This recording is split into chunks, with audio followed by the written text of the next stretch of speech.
I still remember the first time I heard the stories of the world's most haunted places. A chill ran down my spine as I imagined the shadows, the whispers, and the lives that ended in despair. The thought of standing where so many people suffered made my heart race, and curiosity mixed with fear in a way I couldn't ignore.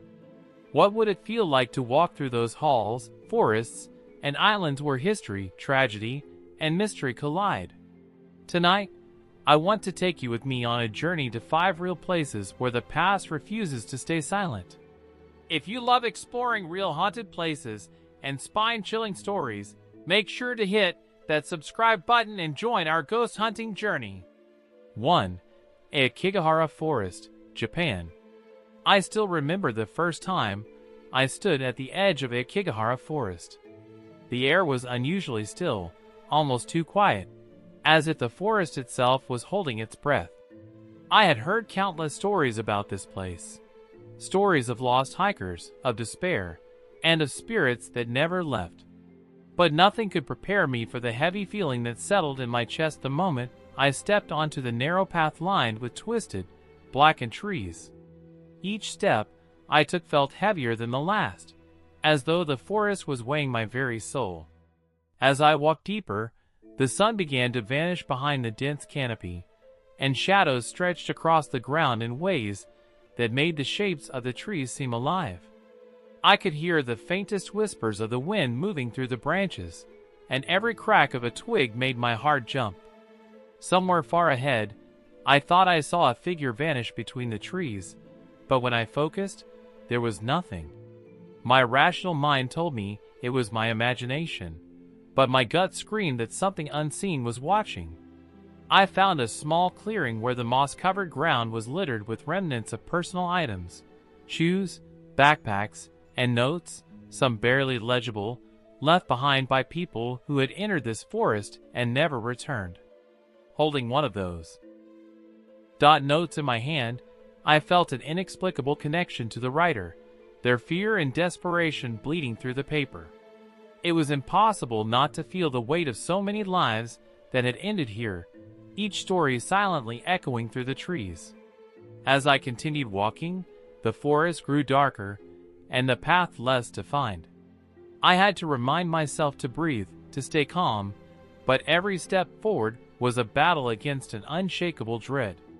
The air smelled damp, metallic, almost like the scent of iron after rain, and I realized that my thoughts were not just about the forest, but about the fragility of life itself. I began to understand why this place had earned the name Suicide Forest, and why the locals avoided it at all costs. I stopped for a moment and closed my eyes, trying to absorb the weight of the forest around me. For a brief instant, I felt a presence beside me, a cold touch on my shoulder that made me jump. I turned, and again, there was no one. But the feeling lingered, a mixture of sorrow, regret, and something I couldn't name. I didn't know if it was real or my own fear magnifying the forest, but it changed me. When I finally found my way back to the edge of Aokigahara, the silence had returned, thick and heavy. I looked back one last time, and for a fleeting second, I thought I saw eyes staring at me from the shadows. I don't know if they were real or a trick of the light, but I will never forget that feeling. The forest holds stories, lives, and spirits that do not leave. And even now, long after I've returned home, I can still feel its presence, a haunting reminder of the lives that have crossed into its darkness. 2. The Tower of London, England. I remember the first time I stepped inside the Tower of London. The cold stone walls immediately swallowed the sunlight, and a sense of history, dark, heavy, and almost suffocating, settled around me. I had read about the executions, the beheadings, and the princes who mysteriously vanished, but standing there, it felt different. The past was alive in those walls, whispering through the corridors, and every footstep echoed like a reminder that countless lives had ended here. As I wandered through the narrow hallways, I could almost hear the faint clinking of chains and the murmurs of people long gone. My imagination tried to shake the unease, telling me it was just the echoes of the old building, but I couldn't ignore the chill running down my spine. At one corner, I glimpsed a shadow move across the wall, and for a moment, I thought I was seeing Anne Boleyn herself, walking silently in her royal gown, her head held high despite her tragic fate. I found myself in the chapel where many prisoners had prayed before their executions. The air was thick with a strange mix of incense and damp stone, and I felt an odd weight on my chest, as if the sorrow of those who had waited here for death had settled around me. I crouched down near a worn stone floor, trying to imagine the terror that once gripped these walls, the desperate whispers of prisoners, the clanging of armor, the heavy boots of guards walking past.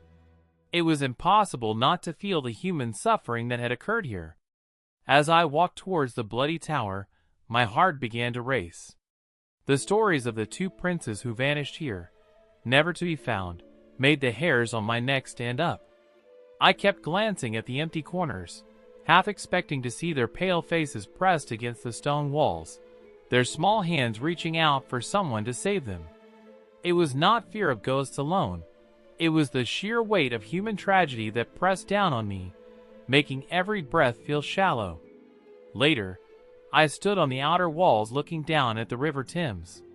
The wind howled through the battlements, carrying whispers that seemed almost like voices pleading for justice, for remembrance. I realized then that the tower wasn't just haunted by spirits, it was haunted by history itself. Every stone, every corridor, every hidden corner held stories of betrayal, of fear, and of lives cruelly cut short. When I finally left, the tower's silhouette faded behind me, but its presence stayed. Even now, I can close my eyes and feel the cold draft through the halls, hear the faint footsteps of guards, and see shadows that linger far longer than they should. The Tower of London is not just a place of history, it's a place of memory, of sorrow, and of voices that refuse to be silenced. 3. Poveglia Island, Italy. The first time I approached Poveglia Island, I felt a wave of unease that I couldn't explain. From the ferry, the island looked calm, almost picturesque, with its dark silhouette cutting through the misty waters of the Venetian lagoon. But as we drew closer, I noticed something in the air, a heaviness that made it hard to breathe, as if the island itself was warning us to turn back. I had heard the stories, plague victims, abandoned asylum, and countless deaths. But seeing it in person made it horrifyingly real. The moment I stepped onto the crumbling dock, the ground beneath my feet felt oddly cold. The silence was deafening, broken only by the gentle lapping of water against the shore. I wandered further, past the ruins of old buildings covered in thick ivy and decay, and each step echoed in the emptiness, like a drumbeat counting the years of sorrow trapped here. I could almost see the shadows of the souls who had suffered, the sick, the abandoned, the forgotten, walking silently through the mist. I came across the main asylum building, its windows shattered, walls blackened by time, and I felt a shiver run through my spine. Inside, the air was damp and musty, carrying the faint, almost metallic smell of iron. Every hallway seemed to stretch endlessly, and my footsteps felt painfully loud against the stone floors. I imagined the screams that once filled these halls, the patients who were tortured, experimented on, and left to die. I couldn't shake the feeling that some of those cries were still trapped here, echoing softly, barely audible, but unmistakably real. As I climbed the crumbling staircases, I paused at the top, looking out over the lagoon. The water shimmered in the pale sunlight, but all I could see was darkness, a shadow creeping through my mind. I remembered reading that doctors in the asylum often treated the patients cruelly, sometimes driving them to despair. The weight of so many tragedies pressed down on me, and I realized this was no ordinary haunted place. It was a graveyard of human suffering, soaked into every brick, every stone, every tree. In the deepest corners of the island, I felt something brush past me, just the lightest touch, but enough to make my heart leap. I spun around, but the hallway was empty. The silence returned immediately, heavier than before. I could feel the presence of those who had passed here, lingering in a way that was impossible to ignore. Leaving the island, I glanced back once more, and for a fleeting moment, I thought I saw a shadow watching me from the broken windows, as if the souls were reluctant to let me go. Even now, long after I returned home, I can still feel Povelia's weight on me. The island has a life of its own, a memory of every pain, every death, every soul trapped there. And though it sits quietly in the lagoon, anyone who ventures close can feel it, the sorrow, the despair, the haunting presence that refuses to fade. 4. Bangor Fort, India. The first time I arrived at Bangor Fort, the sun was already dipping behind the Aravalli Hills, casting long, eerie shadows across the crumbling walls. I could feel the heat of the day lingering in the stones, but it did nothing to chase away the cold chill that ran down my spine. I had heard the warnings. Locals told me to leave before sunset, that no one is allowed to stay after dark. But my curiosity had pulled me here, and standing at the entrance, I felt a mix of fear and excitement twisting in my stomach. As I walked through the main gate, the silence was almost deafening. The wind whispered through the empty streets, and the ruins seemed to watch me, their shadows stretching unnaturally in the fading light.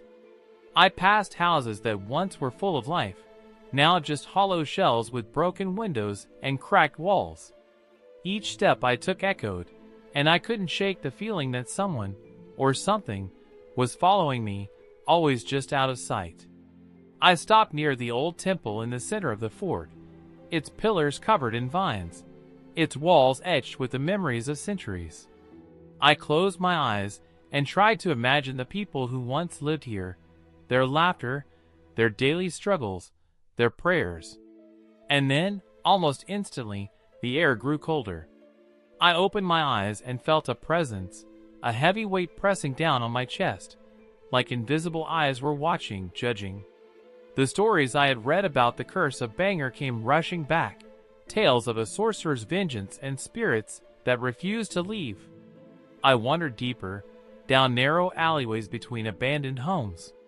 A sudden gust of wind blew past me, carrying with it a faint scent of smoke and dust. I shivered and quickened my pace, my mind racing with thoughts of the legends, the prince, the sorceress, the curse that doomed the town. Every stone seemed to hum with the energy of the past, and I could almost hear the whispers of those who had disappeared, warning me to leave before darkness fell. As the sun finally dipped below the horizon, I realized the fort had transformed. Shadows stretched longer, the ruins seemed alive, and the silence now felt heavy with expectation. I could feel my pulse racing, my skin prickling as if the air itself carried warnings.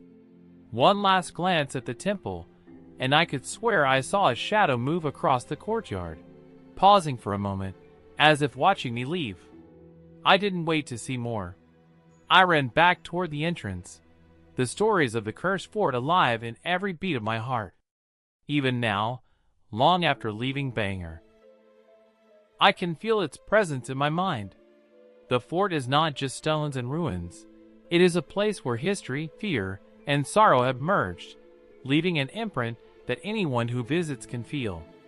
And though I escaped before darkness fully settled, I know that Bangor Fort holds memories and spirits that will never truly rest. 5. Eastern State Penitentiary, USA. The first time I walked through the massive iron gates of Eastern State Penitentiary, I felt an immediate chill. The walls were tall and gray, stretching endlessly on either side, and the silence was so heavy it pressed against my chest.